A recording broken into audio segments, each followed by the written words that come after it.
Hello, good morning.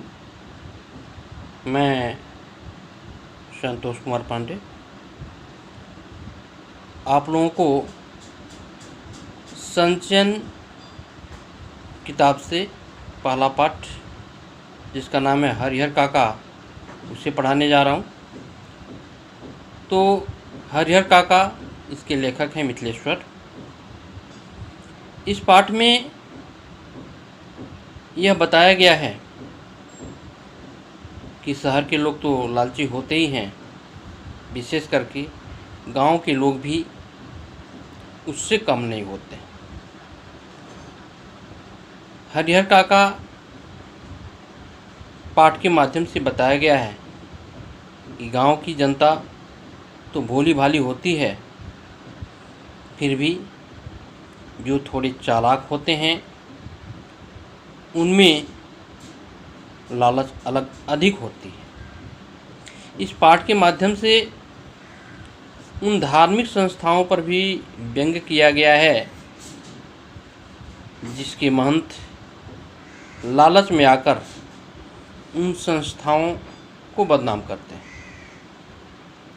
यह जो पाठ है हरिहर काका, इसके मुख्य पात्र हैं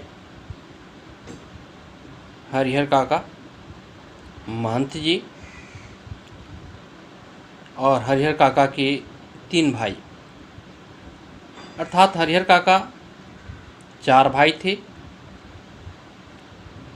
उनके पास 60 बीघा ज़मीन था। बीघा का मतलब होता है ज़मीन नापने की एक इकाई है। तो 60 बीघा ज़मीन था। अतः 60 बीघा को 4 जगह बांटा जाए तो 15 बीघा ज़मीन हरिहर काका के हिस्से आती है। हरिहर काका 2 शादी किए, दोनों से कोई बाल बच्चा नहीं हुआ, अर्थात वे निसंतान ही रहे। उनके जो 3 भाई हैं, तीनों भाइयों के संतान हैं, बेटे बेटियां हैं, बहुएं हैं। हरिहर काका उन्हीं के साथ रहते हैं। उनके उपजाऊ भूमि का जो भी अन्न आता है सभी मिलकर खाते हैं। हरिहर काका के भाई लोग अपने पत्नियों को समझा दिए थे कि इनकी देखभाल ठीक से करें, लेकिन कुछ दिनों तक अच्छी से देखभाल करने के पश्चात उनका मन भर जाता है और वे ठीक से उनका देखभाल करना बंद कर देते हैं। गांव में एक ठाकुर बाड़ी है। ठाकुर मतलब श्री कृष्ण, बाड़ी मतलब घर, श्री कृष्ण का घर। एक मंदिर है जिसमें श्री कृष्ण की पूजा की जाती है। उस ठाकुर बाड़ी के प्रति गांव के लोगों के मन में बहुत श्रद्धा है। जिसे भी कोई पूजा पाठ करनी होती है या कोई मान्यता माननी होती है, जाते हैं, पूजा करते हैं, मान्यताएं मांगते हैं। जिसका काम सब सफल हो जाता है। लोग सोचते हैं ठाकुर जी की कृपा से हुआ है। तो बहुत लोग तो कोई अन्न दान करता है, कोई ज़मीन ही दान कर देता है, कोई सोना चांदी कुछ भी दान कर लेता है। उनका विश्वास होता है कि जो कुछ भी प्रगति हो रहा है वह सब ठाकुर जी की कृपा से हो रहा है। अगर मुकदमे में जीत हो गई तो ठाकुर जी की कृपा से, घर में बच्चा हुआ तो ठाकुर जी की कृपा से, बेटी की शादी अच्छे घर में तय हो गई तो ठाकुर जी की कृपा से, अगर लड़के को अच्छी नौकरी मिल गई तो ठाकुर जी की कृपा से। ऐसा लोगों का विश्वास है। लोगों के मन में अटूट श्रद्धा के भाव हैं ठाकुर जी के प्रति। और उस ठाकुर बाड़ी में रहने वाले पुजारी तथा महंत इसी का बेजा फायदा उठाते हैं। उस ठाकुर बाड़ी के महंत जो हैं थोड़ा लालची किस्म के हैं, क्योंकि यह जो घटना है, बिहार में एक ज़िला है आरा से 40 किलोमीटर दूर पर एक गांव है सनपुरा, वहीं की घटना है। घटना सत्य हो या काल्पनिक हो, संदेश देती है। अतः घटना के अनुसार ठाकुरबाड़ी के साधु संत जो हैं, जो महंत हैं, उनकी गिरती दृष्टि हरिहर काका के धन संपत्ति पर लगी हुई है। वे चाहते हैं कि हरिहर अपनी ज़मीन को ठाकुरबाड़ी के नाम रजिस्ट्री कर दें और ठाकुरबाड़ी में आके रहें। हरिहर काका के भाई जो हैं वे चाहते हैं कि हरिहर काका अपनी ज़मीन हमारे नाम कर दें, हमारे लड़कों के नाम रजिस्ट्री कर दें। इनके मन में भी लालच है, महंत के मन में भी लालच है। हरिहर काका को समझ में नहीं आता कि क्या करें। इसी बीच एक घटना घटती है। हरिहर काका के भतीजा के कुछ दोस्त आते हैं, तो उनकी मेहमान नवाजी के लिए अच्छे भोजन तैयार किया जाता है। हरिहर काका को भी लालसा होती है कि घर में अच्छा स्वादिष्ट भोजन बना है तो शायद उन्हें भी खाने को मिलेगा, लेकिन ऐसा कुछ नहीं होता है। हरिहर काका के भाई तो खा पी कर चले जाते हैं, मेहमान खा पी कर चला जाता है और हरिहर काका प्रतीक्षा करते रहते हैं। जब उन्हें कोई बुलाने नहीं आता है तब वे स्वयं ही जाते हैं आंगन में खाने के लिए, लेकिन उन्हें स्वादिष्ट भोजन देने के बजाय भात, मट्ठा और आम का अचार दे दिया जाता है। यह भोजन देखकर हरिहर काका का माथा ठनक जाता है। काफ़ी क्रोधित होते हैं, खाना उठाकर फेंक देते हैं और चिल्लाते हुए गरजते हुए बाहर निकलते हैं। उनके तीनों भाई तो खलिहान में काम करने चले गए होते हैं। उन्हीं के पास वे जाकर कहना चाहते हैं, उन्हें समझाना चाहते हैं, लेकिन जा नहीं पाते, क्योंकि इसी बीच ठाकुरबाड़ी का एक पुजारी उन्हीं के यहाँ घी और शकील लेने आता है। तो वह देख लेता है कि हरिहर काका तो बड़े क्रोध में हैं। वह वापस चला जाता है, ठाकुरबाड़ी के महंत को बताता है और महंत जी तत्काल रामनामी चादर ओढ़ करके पूरा वेशभूषा बना करके वापस आ जाते हैं। हरिहर काका को बहला फुसला कर अपने पास लेके जाते हैं। उनकी बड़ी आवभगत करते हैं, स्वागत करते हैं, रात में रख लेते हैं, अच्छे अच्छे भोजन खिलाते हैं, ताकि हरिहर काका का झुकाव ठाकुरबाड़ी की तरफ हो जाए। जब हरिहर काका के भाई घर वापस आते हैं तो उन्हें इस घटना का पता चलता है। वे बड़े बेचैन हो जाते हैं। अंततः जाते हैं ठाकुरबाड़ी में। उन्हें पता चलता है कि हरिहर काका तो यहीं है। अनुनय विनय करते हैं कि घर वापस चलिए। अपनी पत्नियों को भला बुरा कहते हैं, डांटते हैं, लेकिन महंत जी जाने नहीं देते हैं। का सुनकर वापस भेज देते हैं। सुबह होता है, फिर हरिहर काका के तीनों भाई ठाकुरबाड़ी जाते हैं, हरिहर काका को लेकर आते हैं। इसी बीच ठाकुरबाड़ी के महंत हरिहर काका का ब्रेन वॉश करने का काम करते हैं। समझाते हैं कि हरिहर देखो, तुम अपना 15 बीघे ज़मीन ठाकुरबाड़ी के नाम लिख दो, तुम्हें मुक्ति मिल जाएगी। हम लोग भगवान के साथ साथ तुम्हारी भी आरती लगाएंगे। तरह तरह की लालच देते हैं।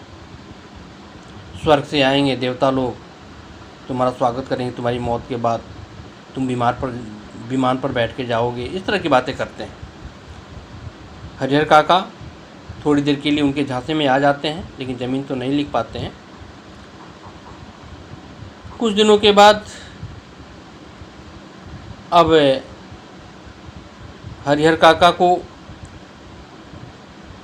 ठाकुरबाड़ी के महंत दबाव देने लगते हैं कि चलकर तुम देर मत करो, ज़मीन को लिख दो। हरिहर काका लिखते नहीं हैं, तो महंत जी उसे अगवा करवा लेते हैं। अगवा मतलब अपहरण करवा देते हैं, लेकर चले जाते हैं। और रात का समय होता है, उन्हें कंधे पर लाद के ले जाते हैं। ज़बरदस्ती एक सादे कागज़ पर अंगूठे का निशान लगवाते हैं, मारते पीटते हैं, हाथ पैर बांध देते हैं, मुख में कपड़े ठूस देते हैं, तरह तरह के अत्याचार करते हैं। भाइयों को जब पता चलता है तो भाई जाते हैं पता करते हुए। अंत में जब ठाकुरबाड़ी पहुंचते हैं तो उधर से फायरिंग होती है। इन्हें पता चल जाता है कि हरिहर काका यहीं हैं। वे दौड़े चले जाते हैं थाने और वहाँ से पुलिस को लेके आते हैं। पुलिस आती है, उधर से सोचती है कि फायरिंग होगा, लेकिन वे लोग फायरिंग नहीं करते और पिछले दरवाजे से भाग चुके होते हैं। सुबह होता है, पुलिस जाती है ठाकुरबाड़ी के अंदर। चारों तरफ देखा जाता है, हरिहर काका कहीं नहीं दिखाई देते हैं। अंततः एक कमरे के पास जाते हैं जहां बाहर ताला लटका हुआ होता है। ताले को तोड़ा जाता है तो उसमें से हरिहर काका बड़े ही विचित्र स्थिति में निकलते हैं। हरिहर काका का हाथ पैर बांध दिया गया था, सादे कागजों पर निशान लिए गए थे, उन्हें पिटाई की गई थी। सारी बातों को थाने में दर्ज कराया जाता है। हरिहर काका वापस आते हैं। अब हरिहर काका के भाइयों को लगता है कि ठाकुरबाड़ी के महंत का लालच बढ़ गया है, इस ज़मीन पर गिद्ध दृष्टि पड़ गई है, तो क्यों ना अब हम लोग इस ज़मीन को अपने नाम से लिखवा लें। अतः वे लोग हरिहर काका पर दबाव डालने लगते हैं कि आप ज़मीन को अपने या तो हमारे नाम लिख दीजिए या भतीजों के नाम लिख दीजिए। हरिहर काका ने ठान लिया है कि नहीं, अब जीते जी जब तक जीवित रहेंगे तब तक अपना ज़मीन किसी के नाम नहीं लिखेंगे। अतः हरिहर काका के भाइयों ने भी वही रूप अपनाया जो ठाकुरबाड़ी का महंत ने अपनाया था। उनके भाइयों ने भी उन्हें मारा पीटा, हाथ पैर बांध दिया, अंगूठी का निशान सादे कागज़ पर लेना चाहा। उसी वक्त हरिहर काका चिल्ला दिए, गांव के कुछ लोग जुट गए और यह बात ठाकुरबाड़ी के महंत को पता लग गई। बड़ी फुर्ती से महंत जी जाते हैं थाना और वे भी फोर्स लेके आते हैं। अब ऐसी स्थिति हो जाती है कि दोनों पक्ष, अर्थात एक तरफ हरिहर काका के भाई हैं, दूसरी तरफ महंत जी हैं, दोनों एक दूसरे को शंका की निगाह से देखते हैं। दोनों ने सादे कागजों पर निशान ले लिया है और दोनों के खिलाफ पुलिस थाने में रिपोर्ट कर दी गई है। गांव इस मसले को लेकर दो भागों में बढ़ जाता है। कुछ लोग कहते हैं कि हरिहर काका को अपना ज़मीन अपने भाइयों के नाम लिख देनी चाहिए, जबकि कुछ लोग कहते हैं कि नहीं, उन्हें अपना ज़मीन ठाकुरबाड़ी के नाम लिख करके उन्हें अपना परलोक सिधारना चाहिए, उपकार का काम करना चाहिए, धर्म का काम करना चाहिए। लेकिन हरिहर काका को ऐसा नहीं करना है, क्योंकि अब वे चालाक हो चुके हैं। वे जान चुके हैं कि अभी जीवित रहते हुए अपने ज़मीन किसी के नाम लिख दें तो बाद में कोई पूछेगा भी नहीं और हमें घर से निकाल दिया जाएगा, भीख मांगने पर मजबूर हो जाएंगे। तो लेखक इन सारी बातों को ध्यान में रखता है। अब लेखक जो है बड़ा दुखी है हरिहर काका की इस स्थिति से, क्योंकि वे तो बूढ़े हो चुके हैं, उन्हें मारा पीटा गया है, वे सोच नहीं पा रहे हैं कि क्या करें, मौन धारण किए हुए हैं। लेखक जाता है, फिर भी लेखक से कुछ कह नहीं पाते हैं। लेखक उनका पहला दोस्त होता है, उसे कंधे पर बैठाकर खिलाए थे, घुमाए थे, अपने दिल की बातें कहते थे। लेकिन आज ऐसी स्थिति हो गई है कि लेखक से वे कुछ भी नहीं कह पाते हैं। अब सरकार की तरफ से 4 सुरक्षाकर्मी उन्हें मिल गई हैं। वे हरिहर काका के धन पर ही मौज मस्ती कर रहे हैं, बॉडीगार्ड के रूप में हैं। हरिहर काका जिधर जाते हैं उधर पुलिस भी जाती है साथ साथ में बॉडीगार्ड के रूप में। महंत के आदमी भी होते हैं और हरिहर काका के भाइयों के आदमी भी होते हैं।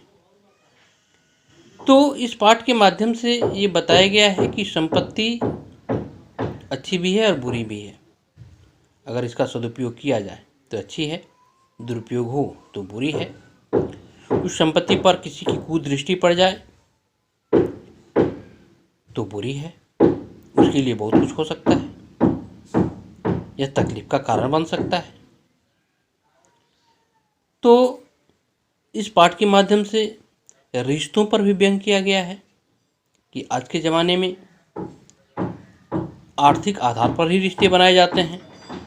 धन संपत्ति आपके पास है तो आपका साथ देने के लिए लोग हैं, आपके पास कुछ नहीं है आपको कोई पूछने वाला नहीं होगा। जो भी साथी मिलते हैं आपसे धन अर्जित करने के लिए, आपसे सुख प्राप्त करने के लिए मिलते हैं। तो इन सारी बातों पर जोर दिया गया है इस पाठ के माध्यम से।